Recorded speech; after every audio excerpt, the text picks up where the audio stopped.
Hey, creative. Are you ready to discuss profits, the money, the ways to make it happen? The Profitable Creative Podcast is for you, the creative, how you define it.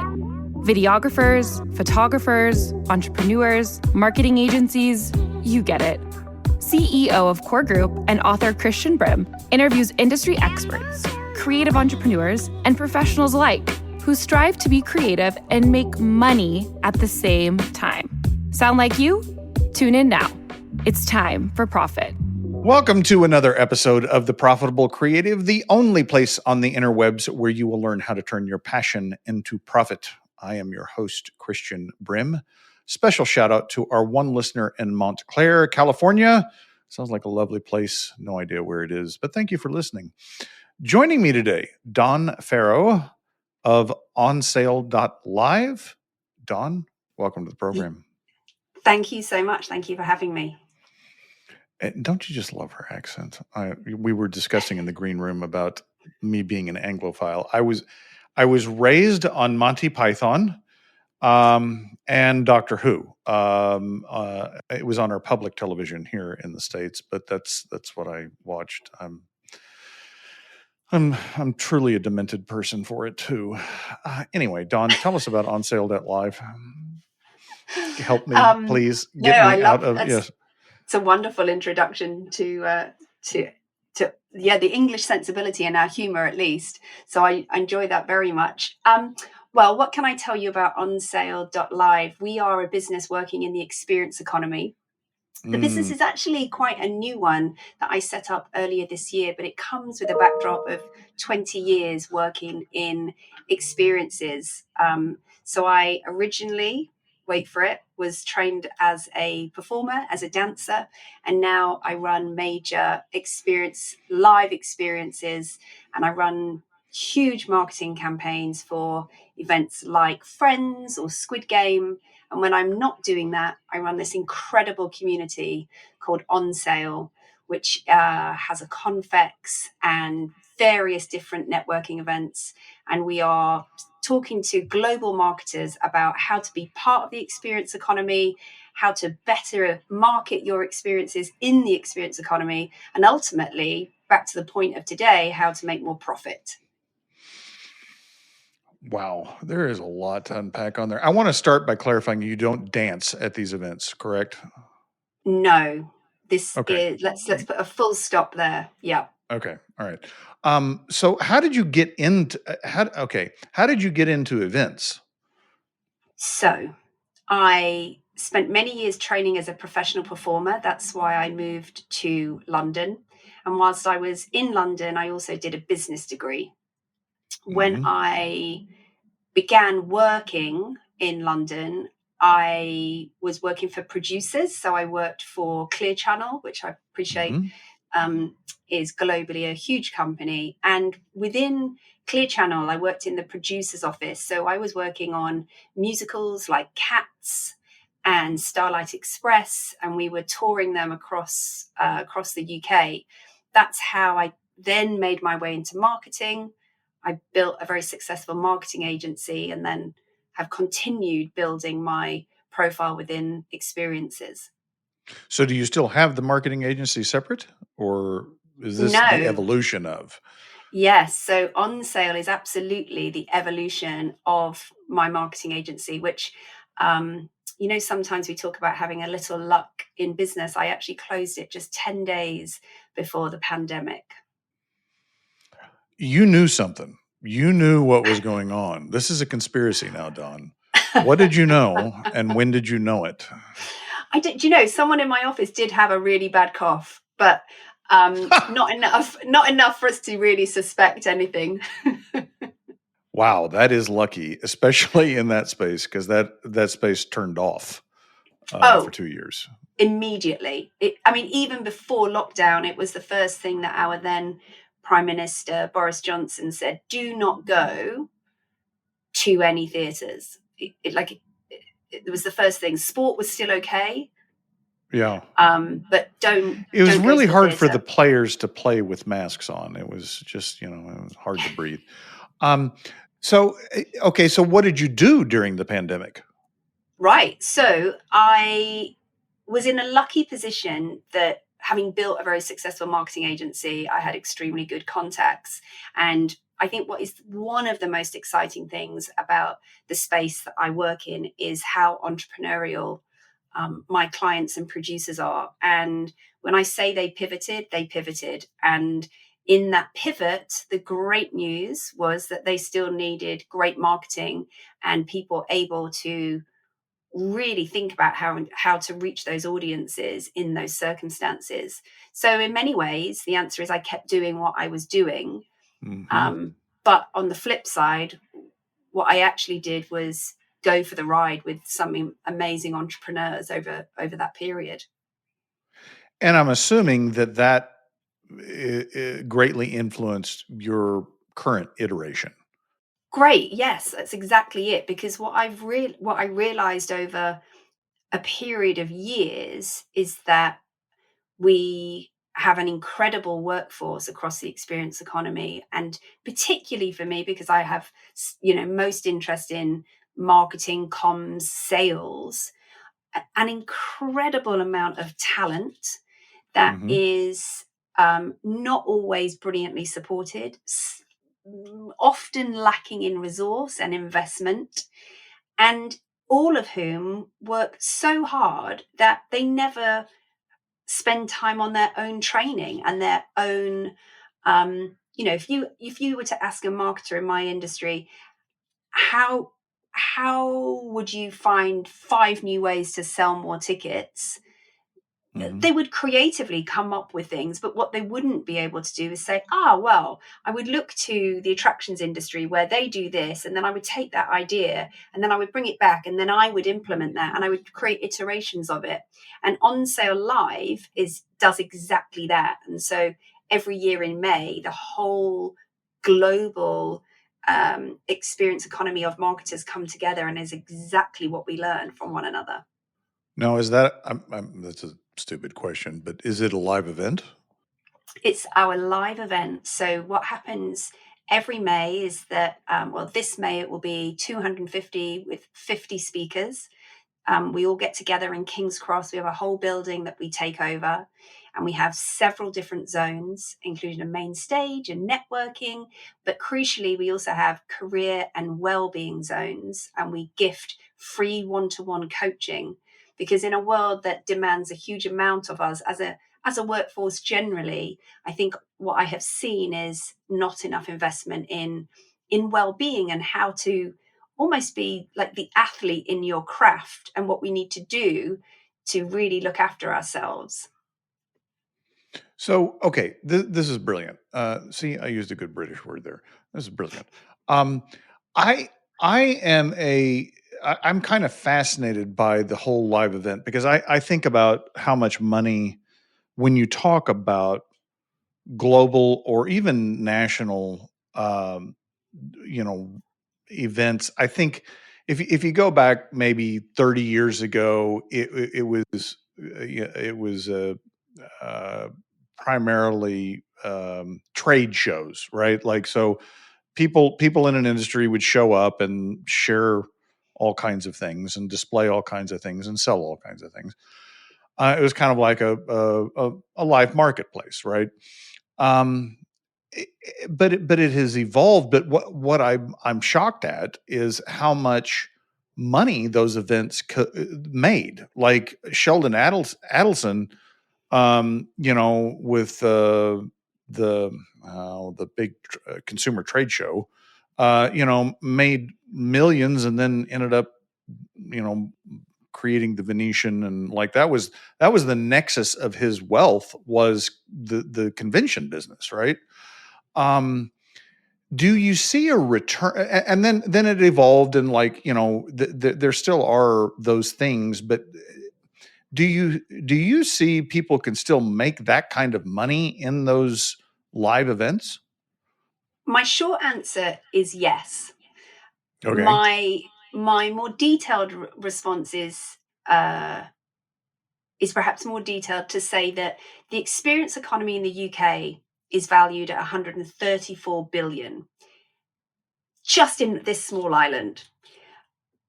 we are projected globally to have an experience economy that is worth, in 2028, more than $20 trillion. The numbers are extraordinary.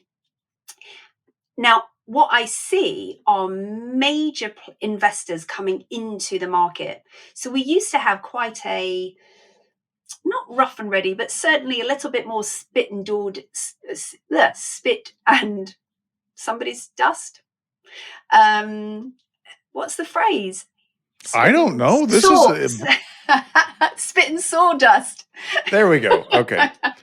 Not used to familiar be- with that one, but I like the analogy. So, and we would get a lot of what we call angel investors. So individuals who, had some money and they thought it'd be maybe sometimes quite glamorous to invest in maybe the theatre or the arts or an element of the experience economy. Our theatres, particularly, were independently owned by a couple of individuals, but not big businesses. But certainly, what has happened over the 20 years I've been doing it is an explosion in investment, an explosion in major players within different parts of the experience economy. And you only have to look at the data around the sphere in Vegas, for example, to begin to understand the scale of the experience economy right now. I mean, it's truly exciting, but also, there is money to be made and there is huge money to be lost. Well, yeah, I don't think the Sphere's made money yet. Although I heard they were building another one in Dubai. I don't know if that actually is happening. Do you know? I don't know if it's happening. It's a good question. I certainly know that there were discussions around building one in the UK, which didn't go ahead. I was following it just because the CFO, they kept cycling through CFOs. And I'm like, that's never a good sign, because when your finance guy is not on board, then that means you've got trouble anyway. Okay, so there's money to be made. Is there an application beyond the large scale event? So going to something like yours, onsale.live, is there a way to make money in these spaces? Either I'll back up a second. We wanted to have a live event this year, and we failed miserably. And it was a grand vision, and spent a lot of money on it, and didn't sell a ticket, and we pulled the plug on it. I still believe in the idea of what I had envisioned for creative entrepreneurs, a workshop experience. But what I came to realize, well, I this is my suspicion, is I was trying to create a community where a community didn't already exist. And it seems that a lot of this stuff happens organically as opposed to like directed. Do you have any thoughts on that? Help me assuage my pain. Oh, firstly, I'd say it's extremely relatable. I think I have put many things, I've come up with many ideas that have not worked, and the joy of that is the ability to take action and not keep pursuing something.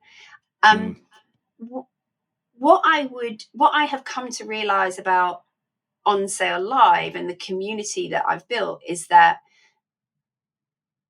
I could only do this now.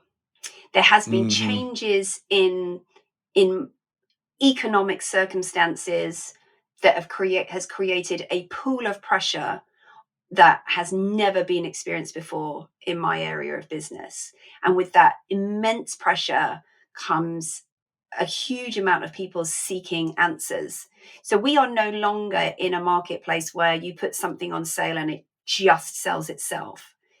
And I only know that because that's what I do for part of my week, when I'm working on a live experience for a client.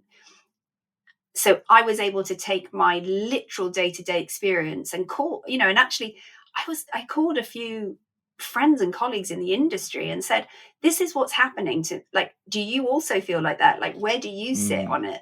And they said, Mm-hmm.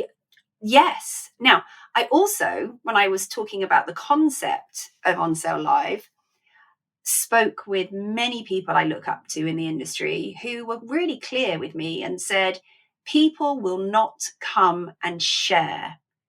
And that's because we used to be in this pool where I'm not going to give you any information. So attractions don't speak to location-based entertainment. Location-based entertainment didn't speak to theatre. Theatre doesn't speak to immersive dining experiences. But it is so hard selling tickets now and building live experience brands or brands where you need to purchase a ticket, that what I have seen is that people are desperate to come together. But Mm. I could only identify that now in this economic moment and with this level of experience behind me. Let me rephrase that and see if I understood you. There's a shift in the people that would attend your live event where they now have a need that they know about. Is that an accurate restatement?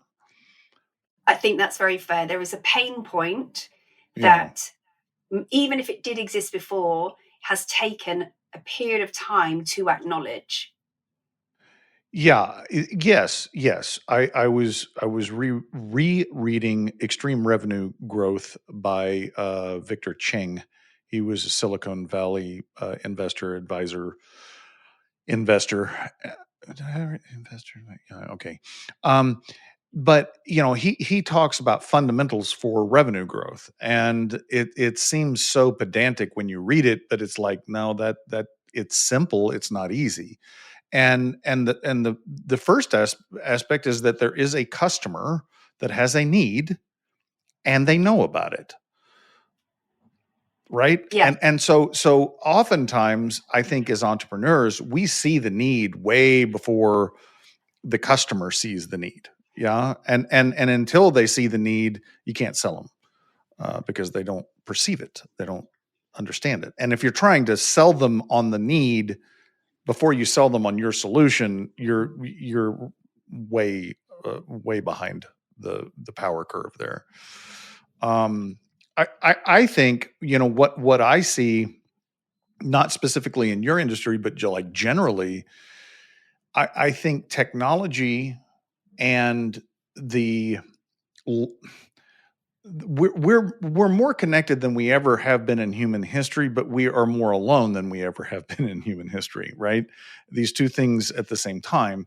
And I think that's one of the macro trends that's driving what you're talking about, because there's an overall lack of trust of who can I actually engage with and not get screwed and can actually deliver. But there's also just like this need for human connection beyond social media or Zoom meetings. Yeah.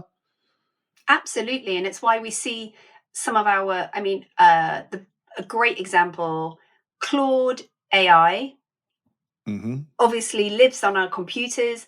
All of a sudden, they are creating a live experiential version of their brand. So you can enter the world, you can go buy a coffee, you can hang out with people, you can create human connection. It's Mm-hmm. exactly what you're describing, 100%. And of course, when it comes to selling a live ticket for a live experience, you're totally right about trust. And it's why we see in, say, traditional West End theatre that the more long-standing, potentially more trustworthy, or there's a sense of inbuilt trust in the brand, those musicals will always sell their tickets first. And what happens in our market is we also have this incredible explosion of live experience content. So an immersive experience, an immersive gameplay experience, a dine in the dark experience. I mean, there has never been more opportunities and ways to spend your money if you're seeking Mm-hmm. a live event. Yeah, and that Perry Marshall. I don't know if you're familiar with him. He's an author and marketer here in the States. Um, Actually, he does some events over in Ireland, but anyway, that's not the UK. Anyway, he talks about, like, he uses live concerts to show the example, because, like, you can't, as a artist, make money in streaming anymore unless you're like uber successful, right? The technology has shifted that it's very hard to make money making music, right? But then you shift to, and it's cheap for the consumer, right?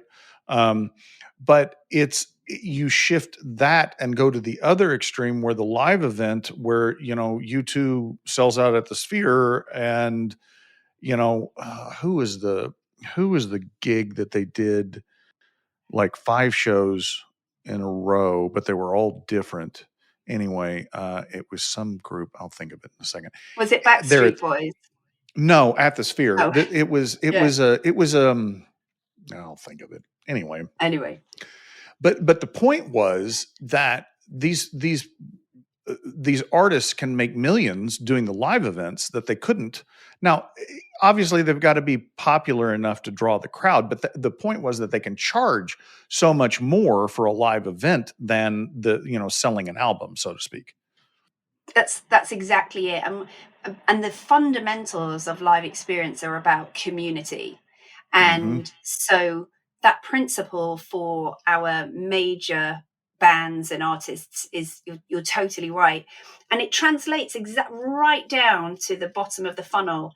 And of course, we need to have the investment at that end of the scale, so that they're absolutely, still touring venues, and these venues are getting investment, so that then the community that are buying the tickets are having a great time. They create connection with the artist on sale, so that next time they see that artist, it's the next scale up of venue. And that's what you have to create. Do you think this scales down then? So you don't have to sell out the Sphere. You can do a smaller venue in Bristow, right? Yeah, you can absolutely. There are major challenges, not least the cost to market those experiences. And of course, the cost to hire venues, the overheads are extraordinary. But I would, in a world where, as you rightly have pointed out, for music in particular, streaming alone isn't going to, pay rent. And so these artists are having to find other ways. Now, somebody listening to this is probably screaming at it, saying, but we don't make any money touring to these venues either. And I absolutely know that. We have artists that go to Edinburgh Festival every year. It's a perfect example of, there's nobody really making money, not in Edinburgh Festival, but the opportunity to make money is that now you have your piece of content, you have the product that you can then look to sell in different markets in different ways. Because that's, they're wanting the old school vinyl, or they're wanting the concession, t-shirts, hoodies, whatever. Like, and I don't know if you guys do this, but there's, at your live events, there's the premium package, where there's an extra experience and a more intimate experience that you can always upsell. Like, that's. The money to be made on upsells is extraordinary. And I would say not just for those most well-known artists, I would say in any strategy, really important now to be thinking about, what is my premium experience? And I would always err on the side of caution. Don't call it VIP unless it is truly VIP, but certainly call it premium. Like, what can you do to just make someone's experience just that tiny bit more? I was looking at some data yesterday on the increase of Prosecco upsells on a particular experience, and we're up 100% week on week. And we're sat here talking in November, and I know that we're up 100% week on week because we're coming into the festive season. And if I didn't have that Prosecco as an upsell, we just wouldn't be selling it. Hey creatives, Delana Ely here. I had a question for you. If you could pay yourself more, why aren't you doing it? For real. S Corp is an option for you, the creative entrepreneur, to move your business to the next level, to pay yourself more, and to cut your tax savings down. Yeah, less money to the IRS. We want that, right? So why haven't you done it yet? What's going on?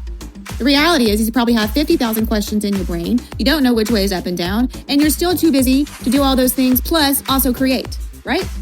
Well, the good thing for you is that Core Group is actually the place to be to get that S Corp election rolling. Yeah, we have an assessment. Let's see if you qualify. Come chat with me. Core Group, turning passion into profit. Okay, so I want to pivot, talk more about your business. So what is it like? Okay, I have this idea for a live event, and it was going to be a workshop, and it was going to be 50 people. It was a national event. In other words, we were marketing nationally. Is that something, the type of thing that you would work with? So as a consultant, yes, absolutely. So I have producers that come to me with exactly that. This is my project. This is my vision. But I'm a producer. I've got the vision. What I'm not is a marketer. And that's exactly it. So I have Netflix come to me and say, via a producer in London, we're bringing Squid Game the experience to London. Could you direct the campaign? And that's exactly what I do. I build the teams. I look at, how we're going to ticket it. What are the ticket prices? What are our upsells? And then I build the campaign with a team and take it to market. So your ideal target customer is much. I mean, it sounds like it's a bigger business or a bigger production or a bigger budget than something like ours, which I think we were at like a $50,000 budget. That's what we were working with. Got it. So for me personally, yes. But what I would say is that within the network, so there are now more than 500 people in this network of marketers that I have within On Sale. And there are people working, there are freelancers, there are in-house teams, there are agencies, and they're working with budgets, that size and smaller, depending on the, the producing team and who's approached them to work on it. And is this team global? I would say of the followers and the community that I have, it's predominantly UK, but there are absolutely quite a lot of Americans because I often work with brands from across America, but also across Europe as well, because obviously that's very close to home. So let me ask you this. Okay, this model works in the UK. Could you bring On Sale.live to the US? We absolutely could bring it to the US. What we are doing at the moment is building the brand to have global appeal. And in 2026, we already have quite a large contingency of producers and marketers coming over from Europe. And then my goal absolutely is to start bringing in more global content. And if we can bring that into London in the short term, my ambition would be absolutely to explore other markets that have a similar footprint to London in terms of appetite and growth in the experience economy. So is the reason you wouldn't expand to the US that the community is not yet there? Or so it's really kind of a business strategy question to you. Like what is the reason why, what needs to happen first before you can move out of the UK? The global community needs to be bigger. And there's also a lot of trade examples where actually, rather than growing small events globally and having multiple locations, what they actually do is create one much larger one annually, and everybody flies into it. And so I don't yet know, in terms of the business growth, which way I may choose to take it. Got it. How do you, well, no, here was my original question. Is Rory Sutherland going to be at your event in April? Rory Sutherland is at everybody's event, and so with kindness won't be at mine. That's funny. Okay, now I'm not going to ask. No, well, okay. So I read his book a couple of years ago. I don't remember who recommended it to me. And then I had noticed that there are a lot of YouTube shorts and reels showing up. So is he just doing more now, or is it he's just promoting himself more now? I actually don't. I mean, I don't know is the short answer to that, but he is an incredibly well-known face in the marketing and advertising world. Okay. But what I would also say is that my market is very much the experience economy. And whilst Rory is, clearly extraordinarily intelligent man and would be able to talk about all subjects, I have more interest in booking people directly from within this experience economy. That makes sense. Okay, so who are some of the highlights of the speakers? Yes, so who are some of the highlights? So we have a lady called Professor Catherine Loveday. She is a neuropsychologist, and she speaks about customer behavior patterns and how you can use nostalgia in your campaigns to drive interest and to convert ticket sales. We also have a series, of course, we can't have a conference without talking about AI, but really importantly is particularly in my industry, because the discussion about AI is quite a hard one because we deal with a lot of creative. But from a marketing perspective, we're talking a lot about how to make it work in order to actually make you have a better and easier day. So actually just the practical sides of using AI. We're also going to be talking about success across Europe and how promoters across Europe are doing things maybe slightly differently to the way that we're doing it in London. And that, of course, it's really important that we learn from one another. And then we have a series of case studies, and we have a piece around workforce, and then full circle back to free coaching. And if you're not into free coaching, what we have is a different kind of therapy, which ends with a glass of fizz at the end of the day. It's the best kind of therapy. Although I'd prefer bourbon, but Scotch, if you're in the UK. I know that I don't know. Do you guys drink bourbon over there? I mean, it's a quintessential American thing, but I didn't know if it was popular there. Yeah. Oh, yeah. Americana. Oh, we love it. There's a mutual admiration society there somewhere. That's fascinating. Okay, so when you work with these clients, how do you determine your pricing? Is there is there any productization to what you do, or is it all custom scope of work? That's a really great question. I know, that's why I asked it. Yeah, and it's fascinating for me because depending on which business books we read, of course, this is all about creating value, and that the price doesn't mean anything, because as long as we get the benefits and the value across, people will pay anything.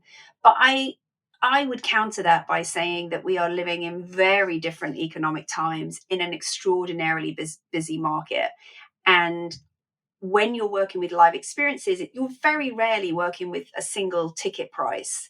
What you're actually working with is tiered pricing, often maybe 4 tiers, but maybe even with those 4 tiers, you have peak and off peak. And then we might want to overlay some dynamic pricing so that we can really maximize on certain days because we know we're going to lose on other days. And so the actual balance of that and the maths of it is extremely complicated. And I, as a marketer, would work really closely with the producing and finance teams to really get that right. The other reason I work really hard with them on that and work closely with them is because that often the figures that we come up with that will often inform how much marketing budget we get. Because, of course, this is all about how do we generate the income? Therefore, what are our, then what are our overheads? And marketing is very much seen as an overhead in my industry, as opposed to the investment it really is. Okay, so how does that drive what you charge your customers for your service? I may have Mm. miscommunicated the question. So there's two Okay. good questions back to back. Yeah. How I charge a bit like an agency would. I charge a retained fee for a delivery of service. And then I go out to market and find other people to support the strategy that I'm building. And depending on how they operate, so PR teams here are generally on a flat fee per month, but a digital agency are probably taking a commission based on the advertising that they're running. Perfect. Yeah. There's another book. I don't remember the author's name. I can see his face. Confessions of a Pricing Man. Right. He was a German guy. Developed the pricing consulting industry like in the 70s. Have you read this book? No, I haven't. It's very dry. It's completely unlike Rory's book Alchemy. It's specifically on pricing and how human behavior is affected with different scenarios. And some of his stuff is dated because it's an older book, but the concepts are fascinating to me. I find pricing fascinating because it's about human behavior, and I find that fascinating. So. And I agree. And I actually came off a call today. We are effectively 2 weeks out from Black Friday, and I'm fascinated about consumer behavior at this point, given that we have taught our consumers to wait because you've got offers coming up. And so it's a really interesting time of year, I think, because on the one hand, you're looking at sales and going, oh, why am I selling fewer tickets? Or, but you're also setting up Black Friday offers, and you know that you're going to have this. Why would they buy? Why would they buy? Right. Exactly. And Right. also, why would you therefore spend more money to try and get them to buy? Yes. I think it's also interesting the adaptive behavior. Like I was having this conversation with an SEO marketer yesterday on the show, and it's like he was talking about how AI has changed the SEO landscape and how they approach it. But the thing is once you think it's always a moving target, because it's not like you put something out there and people don't react to it, whether it's technology or marketing. Like, as soon as you change, the people react and change to it. So it's not like you can have this strict formula of, okay, this worked in the past, so let's do it again, because they adapt. Absolutely. And I always question. I'm getting served some adverts at the moment by someone hugely successful in marketing and advertising terms, who claims to have, sort of come up with the answer to sell your product in 7 easy steps or whatever it might be. And I just call politely bullshit on that, because exactly to your point, it is always changing. Now, and in a sense, that keeps me in a job, but it is also why what I do is extraordinarily hard, because you have to Yes. acknowledge that it's going to change, be ready for change, but also have a plan in place for the future anyway, and then pivot as soon as you need to. Yes, and I agree with you. I've said this on the show many times. I call it, at least in the area where I am, which is the United States, and it is small business. It is the crackhead energy that is around marketing. And marketers that I talk to, they're like, "Well, you calling us crackheads?" No. The businesses are the crackheads, right? And they don't understand marketing.